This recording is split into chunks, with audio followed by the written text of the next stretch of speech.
This isn't just volatility in my mind. It's the market exposing the shortages of physical silver, the frailty of the paper promises. This is something that I think is just beginning. And there's just far more demand for physical silver than there is the availability. And the paper system is beginning to show great strains. People have accepted paper promises for a very long time. And I think that's coming to an end. And look, this is decisively bullish for silver and other precious metals. Buying gold and silver right now is not, you're not buying it to get wealthy. You're buying it because it is wealth.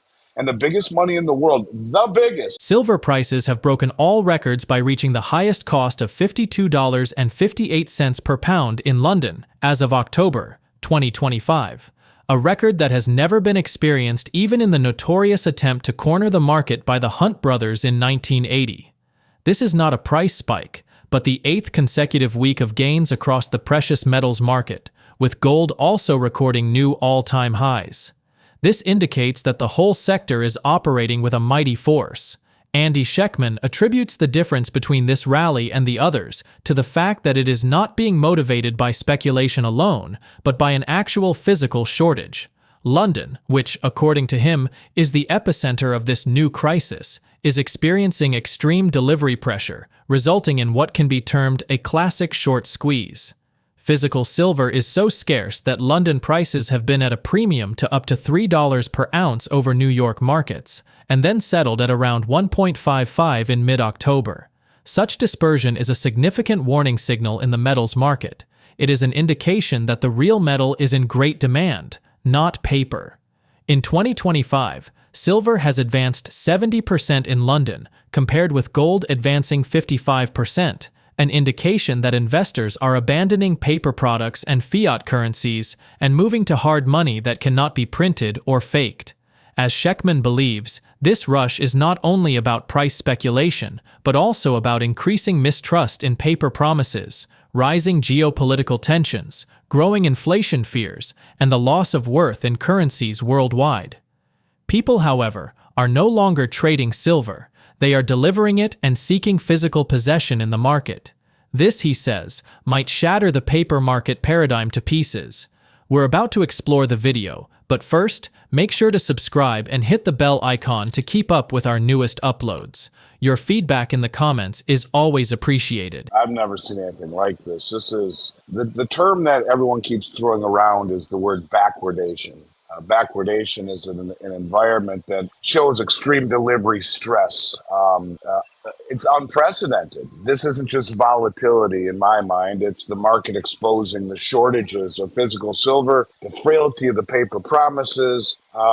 This is something that I think is just beginning. And there's just far more demand for physical silver than there is the availability. And the paper system is beginning to show great strains. People have accepted paper promises for a very long time. And I think that's coming to an end. And look, this is decisively bullish for silver and other precious metals. But I think it's beginning to show that the paper promises that this whole Western system has been based upon is starting to break. Yeah, like for example, in London, they have a 140 million ounce float, yet they're trading 600 million ounces a day in contracts that technically are deliverable. What could possibly go wrong? There's over 2 billion ounces in paper claims out there on a float of 140 million ounces. So that's exactly what it is.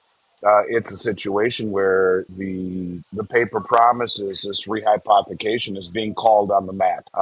And you can see that. Look, for example, the lease rate in silver in London, when you lease silver in London, it would be something like you want to short a contract. You want to short the price of silver, but you don't have the metal. So you have to borrow metal through leasing it in order to deliver the metal, to drive down the price. Normally that lease rate is somewhere in the neighborhood of 0.5% or 1%. In October, it's jumped up over 39% to over 39%. Wow. And at the same time, we've seen silver rise since August when the lease rate was at about 1% or so, up to $53 here. So you see the price rising. The lease rates rising. We're seeing the exact same thing in platinum, but it's a situation where right now you have the spot market trading well above the futures price. In other words, buyers are very desperate for immediate delivery. And it's very rare to see this, Adam, in silver. Yeah. It's very rare. It signals urgent demand, depleted inventories, and really it's a systemic shortage of deliverable bars. And that's all because of rehypothecation. In other words, it's getting called onto the carpet. Okay, and where is this shortage really manifesting most? Is it in London? Absolutely, it is. I mean, you're seeing delivery stress on that is exacerbating it on COMEX. We've already seen 16.5 million ounces delivered in COMEX, adding to the limited vault supplies. But yes, the main stress is in London right now, and much more so than on COMEX. And really, it is, in my mind, the epicenter of where all of this could really get into some serious problems, where you're beginning to see margin calls for traders out there who are receiving a margin call because the price is going against their short position, and the lease rate and the borrowing costs are so high that they're not able to get the silver to cover their position. And that's when things begin to get very, very, very interesting. What it really tells us is that buyers aren't just rolling over their contracts like they used to. They're standing for delivery. They're demanding real metal. And these delivery numbers are well above normal. So I guess if you could encapsulate it easily, it's that the rush for gold and silver is real. It's intensifying. And markets just aren't trading paper contracts right now. The people want the real metal in hand. And in a world where paper contracts are vastly overstating the supply, that becomes a problem. With the changing of global markets, something more than a typical metals rally is taking place. The breakout of silver has brought about extraordinary actions in the financial system. Physical withdrawals from the inventory are picking up. Futures contracts are not being rolled over as they used to be, and institutional traders are opting to deliver rather than settle in dollars. The real story is about one decision: to use metal instead of currency. Andy Schectman says there are indications all around us. Currency reserves are being changed into hard assets. Silver and gold lease rates have been soaring, and even Wall Street trading desks are secretly planning to live in a world where paper claims are no longer going to be accepted the way they once were. Meanwhile, Washington is silent in his movement. Policies such as the Genius Act are not financial instruments, but rather channels of liquidity, intended to keep the bond market alive and allow the dollar to depreciate slowly against hard currency. Schectman does not think that this managed downgrading was accidental, but a strategic reset to bring back the domestic manufacturing by rendering U.S. production cheaper to the world. Now, let's redirect our attention to a video. This is the dollar devaluation trade. This is exactly what I said on your show, where they're using the Genius Act and the stablecoin bill to not only to fund the treasury market, but think of the $3 trillion that's held up and holed up at the Federal Reserve, right? All of this money that's been created by the banks that they don't want to lend out into a fractured economy, so they leave it at the Fed. They're going to now pile all of that into treasuries, into the stablecoin bill, the Genius Act. And this is going to devalue the dollar. Keeping your wealth in dollars is the surest way to go broke. This is what they want to do to bring back manufacturing. That is the Mar-a-Lago Accord. They want to devalue the dollar against assets in order to make manufacturing more competitive. And you know, Judy Shelton was just on my show again. Actually, Michelle McCory did it this time. She runs our YouTube channel as well now. And last week, she said it again, that Trump is going to peg the back end of the Treasury market on July 4th next year. It's a big day for him. It's the 250th anniversary. If they back the back end of the Treasury market with gold and let gold slowly, like Luke Groman says, let it go higher, higher, higher, higher, higher, higher, higher. And yeah, there'll be volatility, but it keeps going. And no one acknowledges it. Everyone says, oh, it's, you know, it's FOMO or it's going to crash. But what if it's part of a bigger plan? By letting gold go higher, you're not doing it to make my job easier. You're doing it to let the dollar devalue. Why would you want the dollar to value? Ask Stephen Mirren, the architect of the Mar-a-Lago Accord. To sell manufacturing. How do you sell manufacturing? You abandon the reserve status of the dollar. You don't give up on the United States, but you abandon the reserve status on the dollar by letting the dollar collapse. It's down 11% in value already this year and falling as gold is moving in the other direction. If you peg it to the back end of the bond market, and in Judy's book, she says 5, 10, 20, 30, and 50, with 30 and 50 having a very small coupon, very small. But if you do that, You can now bring back manufacturing at zero upfront borrowing costs and sell your product to the world at a massively devalued dollar. This is what they want to do.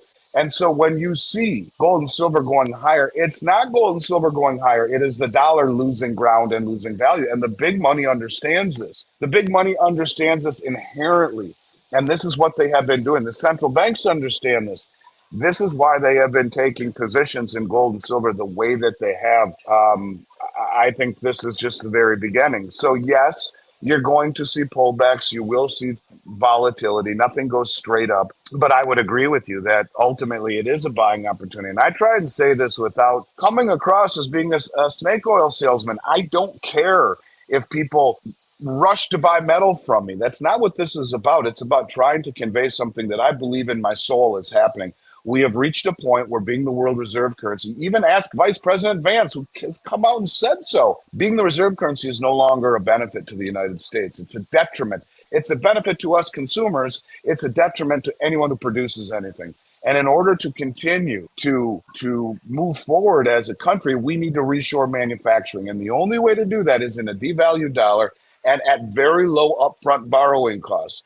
The Genius Act will keep rates low on the front end of the curve and fund the government. The pegging of gold at a much higher price, regardless if they revalue it or not, which I think they will, I think they'll just let it keep on going higher slowly, and no one notices it, right? No one is taking action because they're waiting for the other shoe to drop, and it always has.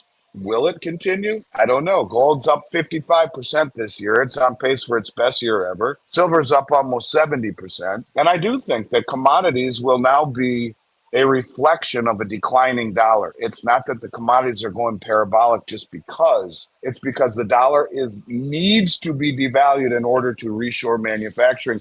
And if there's nobility in what President Trump is trying to do, if I'm reading this right, it is the realization that we cannot continue to be the world's superpower without manufacturing anything, with being reliant on the world for everything. And ask yourself this: if the Congressional Budget Office has come out and said by 2031, 100% of all tax revenue will go just to pay the interest on the debt and mandatory entitlement, how do we continue to fund our military to rule the world when military spending is discretional? Yes, this is all together. Buying gold and silver right now you're not buying it to get wealthy. You're buying it because it is wealth. And the biggest money in the world, the biggest. It's one thing for me to say the central banks are doing it. It's another thing altogether to say the most sophisticated traders on Wall Street, the institutional traders who are standing for delivery left and right, they know what's coming. And I think that's what you follow. What's unfolding right now is less about a metals rally and more about a silent shift in the global financial structure, where tangible assets are being chosen over paper claims as confidence in the currency system erodes. As liquidity is funneled into government debt while physical metal leaves the vaults, it's becoming clear that the policy direction favors a weaker currency to realign economic power through manufacturing and tangible value. Institutions aren't chasing speculative upside, they're positioning for a world where holding purchasing power matters more than nominal gains. If this trend continues, future moves could involve deeper currency adjustments, gold-linked debt structures, and a further divide between paper markets and absolute asset ownership. As the financial system edges toward a reset in slow motion, the real question is whether the public will recognize the shift before it becomes undeniable. Join the conversation. Share your thoughts in the comments. Give us a thumbs up if you found value in this video, and subscribe to stay engaged with our community.